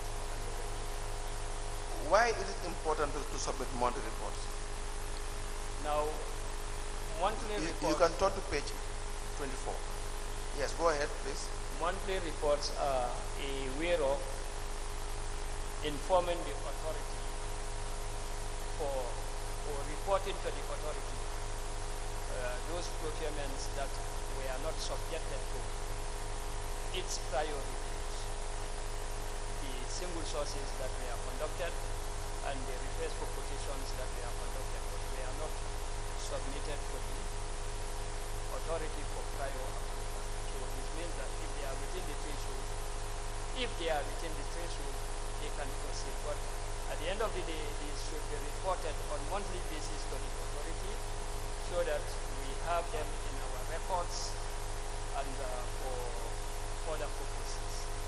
Now, for a better understanding of the importance, now you have procurement transactions within a certain threshold can be approved by the procurement authority that is in relation to the institution under review. Yes. So the contracts committee for that procurement organization will have to approve those transactions.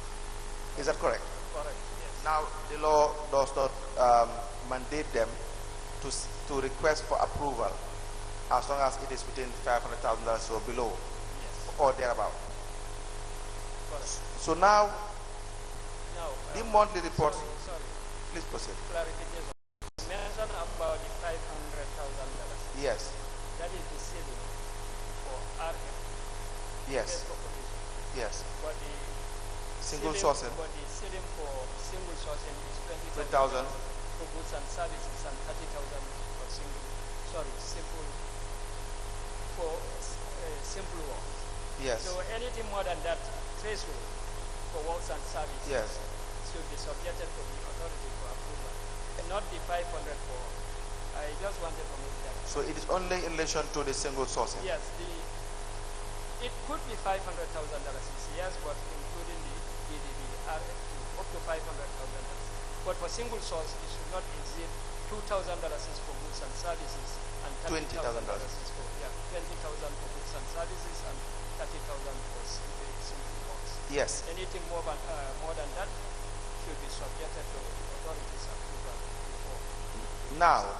Now the point here is within the limit of the threshold that the contracts committee is empowered or has the power to approve without prior approval from GPPA, they can conduct those transactions, and then the requirement is that, number one, your institution will conduct a post-review at the end of the year. Right. But before that, there will be monthly returns, if you want to call them, monthly reports being sent in relation to all those transactions. Right.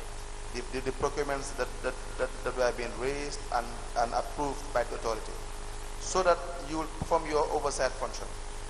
Right. Well, and so if you turn to page 3, with respect to the specific objectives of the procurement review. Page 3. Yes, you will see that the fifth point says the objectives, part of it is to make recommendations for improvement in an action plan, which will be followed up within a specific time frame to establish whether these improvements have been implemented. Do you see that? Yes, yes. And you have after that to determine the extent to which Massacogo Area Council or any other institution has obtained value for money in executing its procurement functions. Do you see that? Yes. And you have the fourth point, to establish whether adequate systems are in place for procurement planning, implementation, and monitoring, and whether reliable documentation is maintained as required by law. So now, these are the objectives of this review. But then generally as well, your oversight function starts mainly from receiving the monthly reports. So in the event you don't receive a monthly report for let's say for a month or 2 or 3 before your post review, what steps do you take to address those problems? Actually, our concern to make a clarification begins with the procurement planning and not the monthly reports. Please proceed.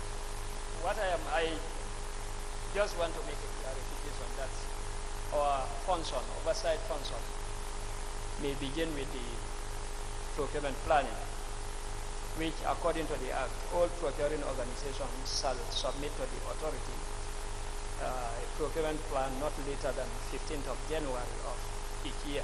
Yes. So this is where it starts. But when it comes to monthly reports, yes, they expect to report to the authority on monthly basis. But then let me also clarify that for area councils that are inland, very far, for some reasons, we have been meeting with them and they express concern or challenges in meeting those requirements, submitting on monthly basis. So we allow them so that they will compile them, and whenever they find it at least more comfortable, somebody is coming like the procurement officer to the office or around the urban areas, they can bring their monthly reports to us. That arrangement was done with them. The point is, do you have, as a regulatory body, do you have the discretion? If you say you allow them, do you have the discretion to allow them to submit whenever it suits them? Well, it's management that sat and agree on that. Yeah, so if people keeps on giving excuses that they can't meet up with this obligation, the law is there and it is mandatory. That's why I started first by saying over the week that whether it is a discretionary requirement or they must comply with the monthly report. And you're right. Number one, we have discussed this over and over again. If you don't have a procurement plan for a year, we have already said that all of your procurement for that year would be unlawful. We've already dealt with that. Yes. But still, your institution will go ahead, even without that. There are no sanctions, there are no steps taken, even procurements being conducted in these area councils, and I believe in most institutions, that any procurement plan, which is mandatory, which you said clearly is a matter of must, you should do it. You don't have an option. But they are given a pass, even without having the plan. There are no reports, there are no complaints they are into the appropriate authority and so on and so forth. But we will address this probably at the end. But for the monthly reports, what would be a proper justification for an area council not to submit this monthly report? Actually, at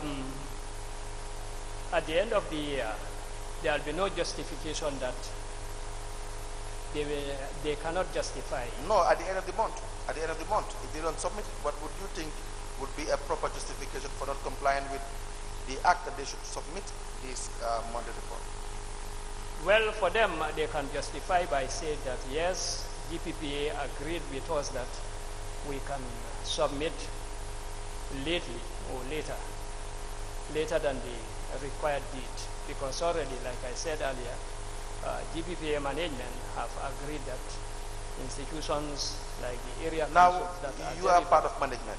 Yes, I am part of management. Yes, so for the area councils to convince management that we cannot meet up with these requirements, we cannot submit monthly reports, monthly returns, what do you think would convince you management to grant them freedom to submit at the end of the year, for example? Actually, it is right that it is not provided for by the law, but then we can also, because these, the monthly reports are just for record purposes. These are transactions that they must have already I disagree. conducted. Do you think it's only for record purposes? Yes, they are for record purposes and also to make observations and probably monitor. Yes, you are right, but then always see whatever. These are transactions that have already been conducted. Yes. And the assumption would be like the models, those ones that are conducted in accordance with the law will be dealt with. We, of course, will observe them and then not at the time probably draw their attention to that. Now, we have two areas among many probably that you conduct your oversight function. Right. Yes. One is the post-review that generates these compliance review reports, which we are dealing with. It happens probably at the end of the year. Is that not correct? Correct. And of course, we've explained the transactions that will be reviewed in this process. Now, you have the prior review. Correct. Yes. So, what would you say you review in relation to your prior review procedure? Is it not when they make applications for approvals? Yes. Where they are supposed to make applications for approvals? Right. That's one of it. And the other one is they are also mandated to give monthly reports when they are dealing with the procurement within a certain threshold, which they are allowed to do.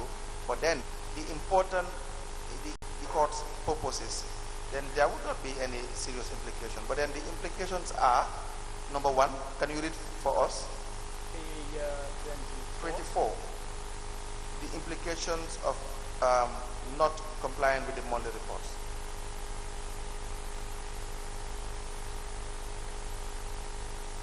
Implications: misprocurements may go undetected for months. Let's start with that. Misprocurement Yes. may go undetected for months. So if they don't follow this requirement, there is a high chance that misprocurement may go undetected for months.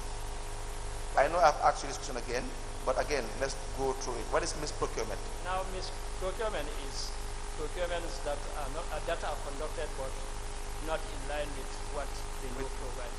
Exactly. So, and it is important that it is detected at an early stage. Right. Why is it important for it to So be that detected at an early it stage? will not continue again. So that It may not happen again. But what will you do in that situation when you detect it early? Usually, what would be the normal or natural recourse by your office? When you have a monthly report and you see that there are so many instances wherein the rules have been flouted at will, Actually, would you not be in a position to address those, even Now, though you have not been doing that? yes, when that is detected, corrective measures will be taken. May be taken because you have not been taking corrective measures. Right. So let's say may be taken. The idea is, my point is, I'm not trying to discuss as to whether you in fact you have been doing that, because we've already passed that. We know for the most part you haven't been taking corrective measures. But for the purpose of the law, the requirement, the idea is so that corrective measures can be taken to kind of avoid similar situations, Right. which will cause further financial loss to the public, to the Right, government, right, the country. Is that not correct? Right. And the second point would be, Difficulty for the authority to establish a trend to status of procurement for timely remedial actions. And what does that mean? Now here, when from the reports, if it is detected that they are not doing the right thing, or if they are doing the right thing, the authority will be able to establish the frequency and the nature of the wrong thing that they are doing. For example, if they adopt a particular procurement method, yes, let's say single sourcing, Single you have seen it time and again, individuals or suppliers being awarded amounts of contracts way above the threshold, 200,000, 300,000, 400,000, through single sourcing without any regard to regulations or the act. So this point that you have highlighted correctly is trying to say that that trend of following a certain type of procurement for the wrong reasons, without following due process, will be detected early, and remedial actions will be taken, corrective measures will be taken, expectedly. And the last point is that there is difficulty in monitoring and analyzing the data on post-procurement activities. In fact, this compounds all the 2 points, does it not? Compound the 2 points, kind of,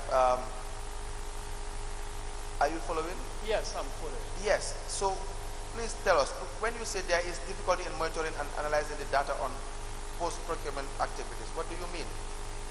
Now, this means that when, for example, one of the reasons, as I said earlier, for reporting on monthly basis is to collect data. Because one of our functions as an authority is also to, of course, provide any data to government for decision making. So if such data is not coming in time or is not also provided, or wrong data is being provided, obviously, it may affect the institution's future plans, but will also affect the whole country in terms of getting the correct data, and of course planning is also dependent what this on point, data available. in my opinion, this point is more than what you are saying. What it is saying here is that when you don't enforce this monthly reports, these requirements, there are serious, very serious implications therein. Number one, misprocurement may go undetected. Several unlawful and illegal activities may be going on in relation to procurement, which you will not know on time or at a very early stage, and therefore you may be limited in the way you will address these issues. The second point as well is more or less the same, that a trend of procurement method may be used which grossly violates the law on procurement, the act and the regulation, and that trend may go on for a very long period of time. I give you an example. You're using single sourcing without due regard to the threshold. We have seen that on numerous occasions in all the area councils. And the last point is said, cover up.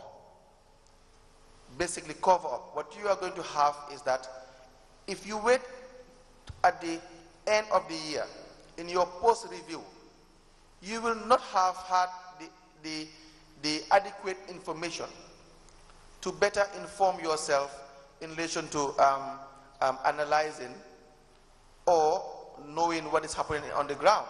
Because by that time, they would have had made efforts to cover up certain transactions.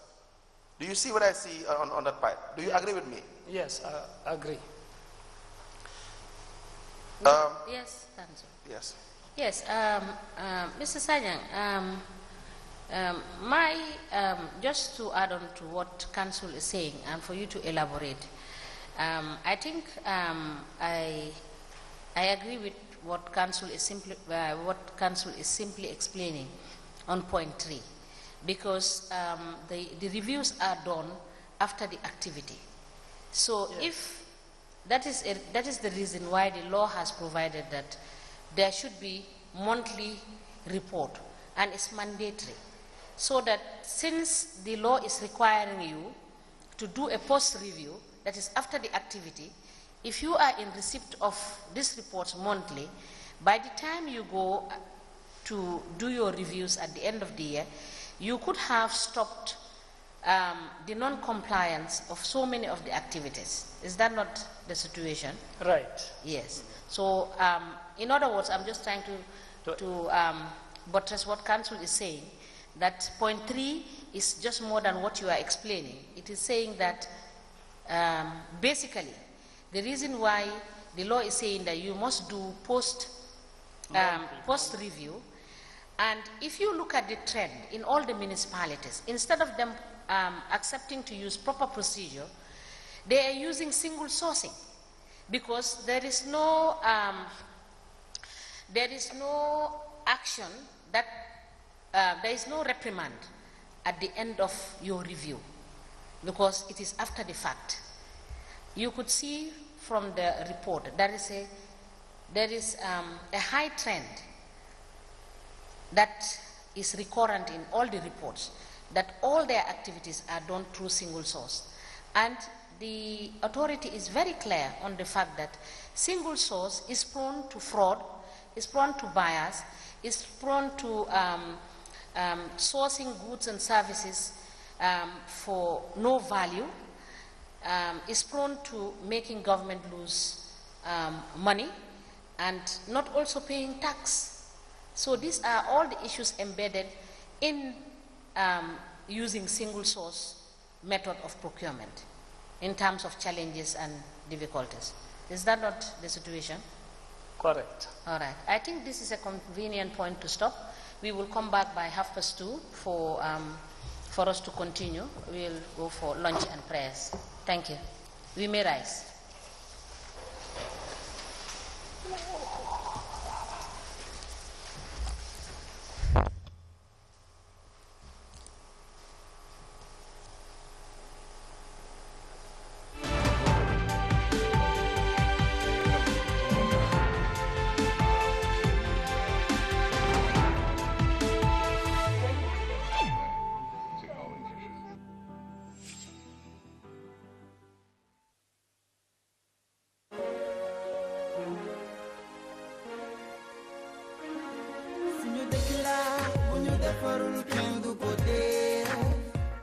Eyeafrica TV jotaay sunu rew ay bes bu nek lañ ci and ak yeen alarba saa yu juroom ñetti waxtu jotee xale bu ko tax joom ba tax ibele waje ma ko wi bay xale sama kidal because aman tax joom xale me tinda fan déclare hade mo ndeka waté Ibrahima do heb ko teew ko ko sax comme mom moy meyo bañu tay bu ebo tan ñu jox ko ne central government bi ñom mom project bi they are answerable to them. Talib need to communicate very well to the Gambian people. Gis nga lima len di wax I'm telling you this 12 million dollars scandal more am KMC in the history of Gambian council. Talib more install a street light in Abuko. No, I say no. Demonstration will be there. We make a case and take a bonnet, but he make it. You fail, but come and follow me to go. I'm a baron, I'm a mafia.